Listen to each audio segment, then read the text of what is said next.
It's all part of us. We can all choose love.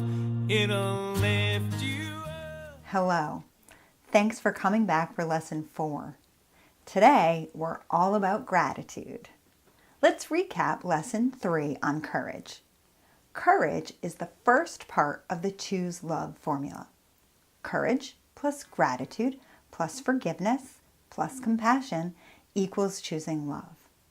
We have learned that courage is the foundation for the other virtues in the Choose Love formula. Courage is the ability and willingness to work through obstacles even when we feel uncomfortable. We learned that there are small acts of courage, like being honest, and big acts of courage, like when you confront danger. We learned some tools for being brave, like the brave breath. We learned that being a parent takes courage. And most importantly, we learned that we have the courage that it takes to choose love. Hopefully, you have had a chance to apply what you've learned and taken the opportunity to practice courage with your child.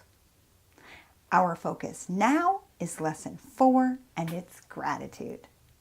Gratitude is mindful thankfulness, even when things are challenging. Being mindful is when we bring our attention to something. In this case, it's thinking about being thankful. Gratitude brings us to the present moment by focusing on what we're grateful for right now. The present moment is the here and now. It means you're not ruminating over something that happened in the past or worried or planning for the future. You are in the moment. And there is always something to be grateful for in any moment. Gratitude needs to be practiced. Practicing gratitude can actually help you wire your brain into a happier and healthier you. A gratitude practice involves being grateful on a regular basis. It's taking a specific time to think of things that you are grateful for and listing them in your head or writing them down. Let me talk for a minute about the benefits of gratitude. Research shows numerous benefits to being grateful. The benefits fall into categories that include emotional, social, career, health, and personality. When you feel grateful, you feel more relaxed. You're more resilient and happier and have better memories. You are kinder, have deeper relationships, more friendships, and healthier marriages. At work, you have better goal achievement, increased productivity, and improved decision-making. Health-wise, gratitude strengthens your immune system, gives you increased energy, and improves sleep patterns. Gratitude helps you be more optimistic. It increases your self-esteem and even increases your lifespan. According to research, gratitude helps release dopamine, which helps us to feel better and is a key neurotransmitter for learning. All this leads to greater happiness, and we all want to be happy. Gratitude is an effective way to shift your mood. When you are feeling down or low, you can think of something that you're grateful for. You can be grateful for your morning coffee, your soft pillow at night, or even the rain that's watering the flowers you just planted outside. Remember the 50,000 thoughts that we all have on a daily basis? We can only think one thought at a time. So each one of those thoughts goes through our mind in single file. If you replace a mad thought with a grateful thought, you can only be grateful in that very moment. Of course, your mad thought can come back and you can just replace it with a grateful thought.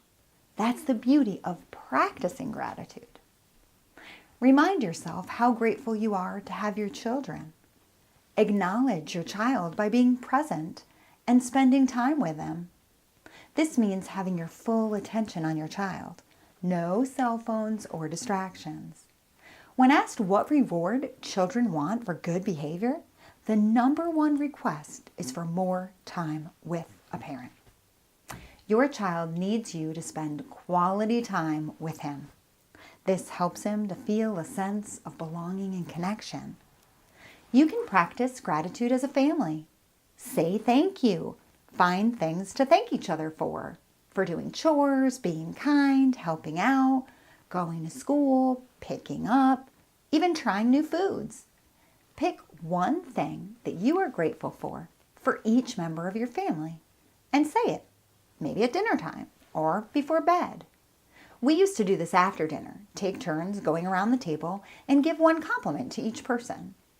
Being grateful as a family helps cultivate a feeling of connection. It means a great deal to your child when you thank him or her and notice his or her contribution. Now let's listen to Scarlett as she tells us about PTG, or post-traumatic growth. Almost everyone has heard of PTSD, or post-traumatic stress disorder, but practically no one has heard of PTG, or post-traumatic growth. The fact is, the vast majority of us experience post-traumatic growth following difficulty or a trauma, and far fewer of us actually suffer from PTSD. Post-traumatic growth is when you grow from trauma. You find strength you never knew you had. You gain deep appreciation for life and new perspective. You strengthen relationships and weed out weak ones. You deepen your spirituality. You might even find a new purpose in life. About 8% of us will suffer from PTSD in our lifetime. The vast majority of us will experience PTG when we grow through difficulty. People who experience PTG, and that's the vast majority of us, can actually thrive following a trauma. Why is it important for us to know this if most of us experience this benefit anyway? Well, it takes away some of the fear of difficult experiences, and it can reframe past difficulties you may have had.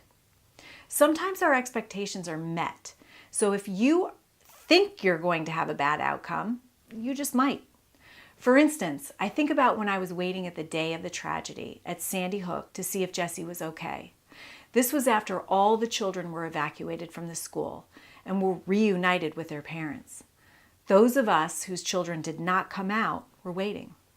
I literally had the thought of, if Jessie isn't okay, I'm going to experience PTSD because this is what I knew.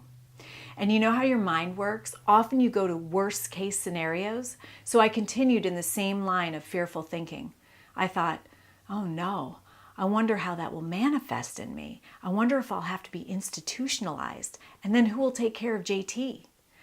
I knew of PTSD, so of course that's the first thing I thought of. But what if I had awareness of PTG, post-traumatic growth? I call it planting the seed of PTG in our head.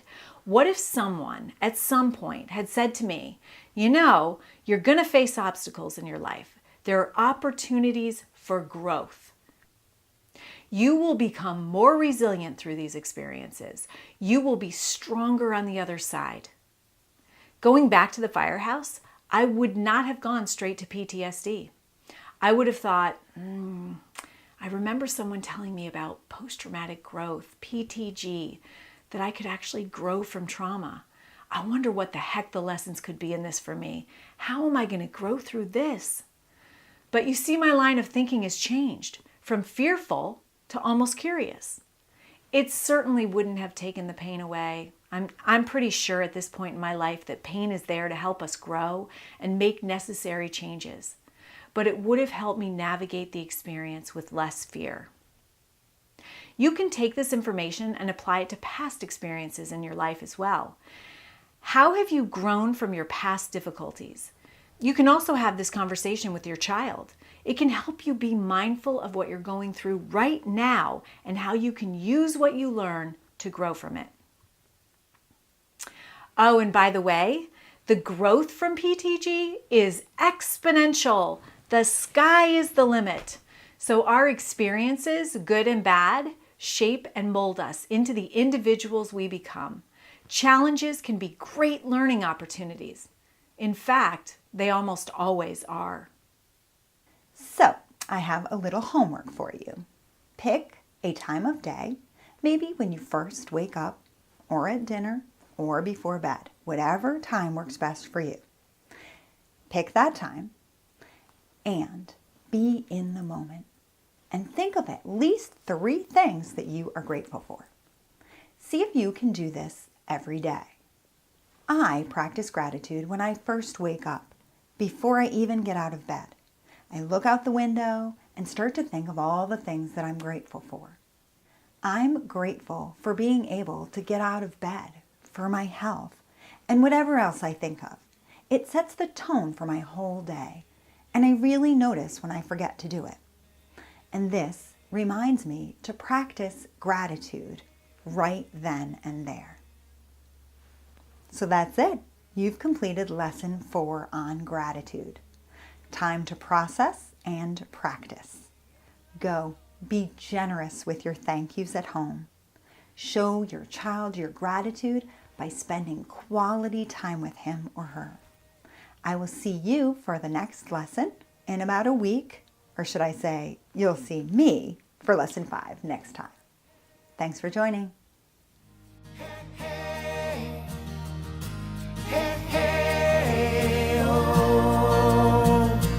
It's all part of us. We can all choose love